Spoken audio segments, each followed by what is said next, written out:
नमस्कार दोस्तों, मैं भाविनी मिश्रा अपने चैनल में आप सभी का एक बार फिर से स्वागत करती हूं।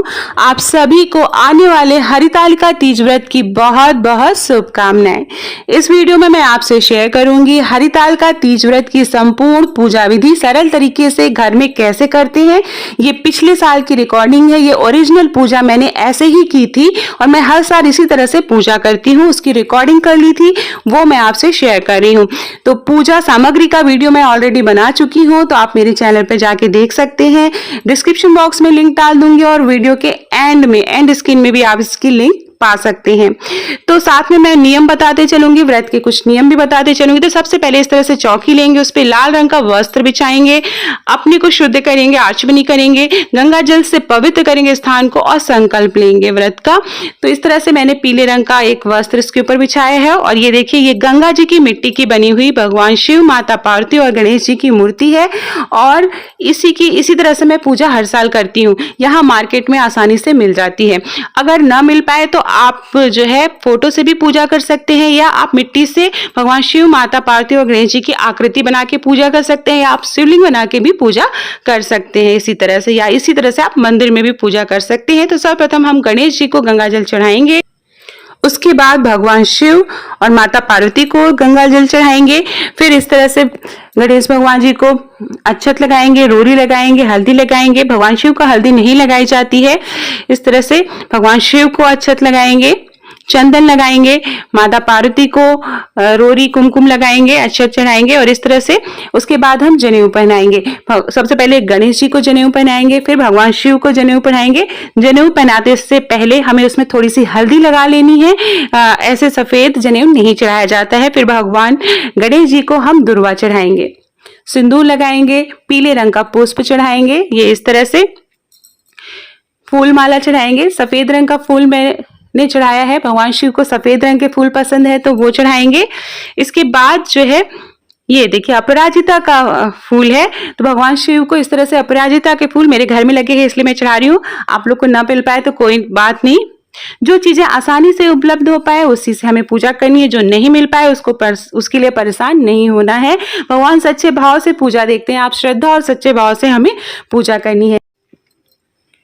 भगवान शिव को बेलपत्र चढ़ाएंगे, तो बेलपत्र जो है वो 5, 7, 11 इस तरह से संख्या में चढ़ाया जाता है। तो इस तरह से बेलपत्र चढ़ाएंगे। बहुत से लोग अभिषेक करते हैं भगवान शिव का, तो अगर आप शिवलिंग की पूजा कर रहे हैं, मंदिर में पूजा कर रहे हैं, तो आप इस तरह से अभिषेक कर सकते हैं। उसमें आपको चाहिए गंगा जल, गाय का कच्चा दूध, फिर हमको चाहिए दही, शहद और शुद्ध देसी घी, तो इससे अभिषेक किया जाता है। तो आप ऐसे अभिषेक कर सकते हैं। शमी के पत्ते चढ़ाएंगे, अपराजिता का फूल मैंने चढ़ाया है, धतूरा ये इस तरह से चढ़ाएंगे, भांग के पत्ते चढ़ाएंगे। तो ये सारी चीजें आसानी से किसी भी फूल की दुकान पे मिल जाएगी, जैसा कि मैंने बताया, तो आप वो चढ़ा सकते हैं। इसमें से कोई चीज आपको नहीं मिल पा रही है तो कोई बात नहीं, आप परेशान नहीं होइएगा। जो चीज आसानी से मिल पाए उसी से हम पूजा करेंगे।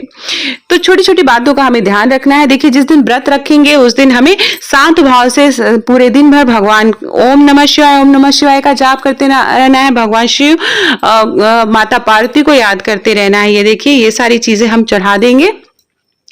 उसके बाद ये देखिए, सिंदूरा रखा है मेरा बगल में, पूजा में मैं यही सिंदूरा यूज करती हूँ, तो इसी को हम बगल में रखेंगे। ये देखिए, मैंने ऊपर फुलेरा लगा दिया है। इस तरह से फुलेरा लगाने की प्रथा है, तो बहुत ही आसानी से मिल जाता है, या आप चाहे तो अब घर में फूल से भी बना सकते हैं। उसके अलावा भगवान शिव का मुकुट भी मिलता है हमारे यहाँ, तो उस दिन मिल नहीं पाया तो आप भगवान शिव का मुकुट भी लगाया जाता है। तो इसके बाद ये देखिए, इस तरह से मैंने एक कलश में जो है कमल का फूल लगाया हुआ है।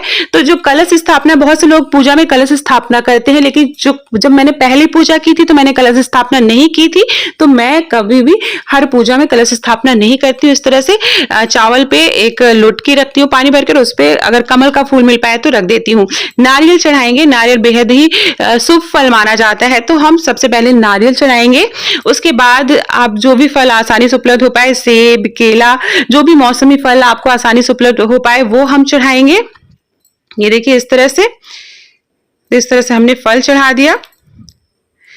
तो चूंकि तीज है तो 3 की संख्या में मैं चढ़ा रही हूँ। बहुत से लोग ज्यादा भी चढ़ाते हैं, लेकिन हमारे यहाँ 3 तीज है तो 3-3 फल इस तरह से चढ़ाते हैं। इसके बाद इस तरह से जो भी आपने मीठी चीज घर में भोग लगा के भोग के लिए बनाई हो वो आप चढ़ा सकते हैं। बहुत सी जगह गुजिया बनाने की भी प्रथा है, तो गुजिया भी भोग में रखी जाती है, हलवा पूड़ी भोग में रखा जाता है और उसी से अगले दिन व्रत का पारण किया जाता है। उसके बाद ये देखिए सुहाग की थाली है, माँ पार्वती को श्रृंगार का सामान चढ़ाएंगे। तो श्रृंगार के सामान में चूड़ी, बिंदी और सिंदूर ये जो है मेन चीज है। बाकी आप सामान ना भी ला पाए तो ये 3 चीजें हमें जरूर चढ़ानी होती है। उसके बाद आप साड़ी, कपड़ा, ब्लाउज पीस भी बहुत से लोग चढ़ाते हैं।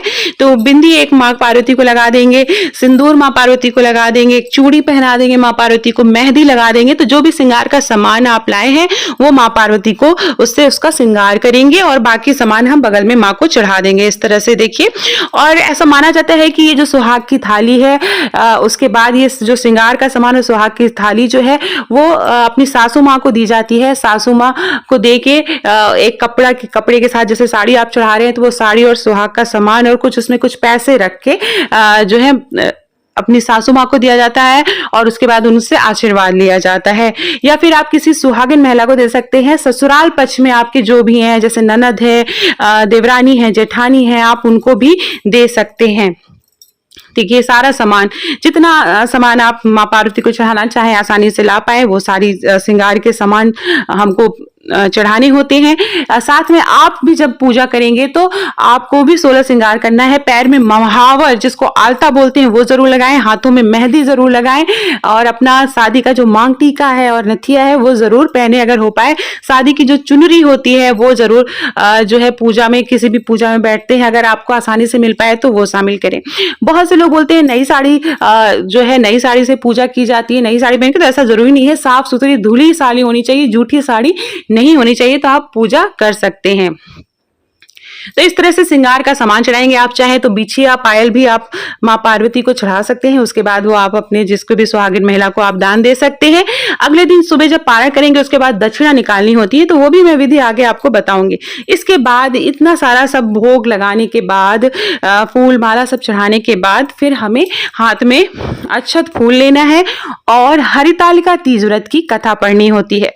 तो देखिए कथा आप खुद पढ़ सकते हैं, आजकल इंटरनेट पे आसानी से मिल जाएगी, आप वहां से ढूंढ सकते हैं। मेरे चैनल पर भी हरितालिका तीज व्रत की कथा है, आप वहां से भी सुन सकते हैं। डिस्क्रिप्शन बॉक्स में भी मैं लिंक डाल दूंगी, आप वहां से भी देख सकते हैं।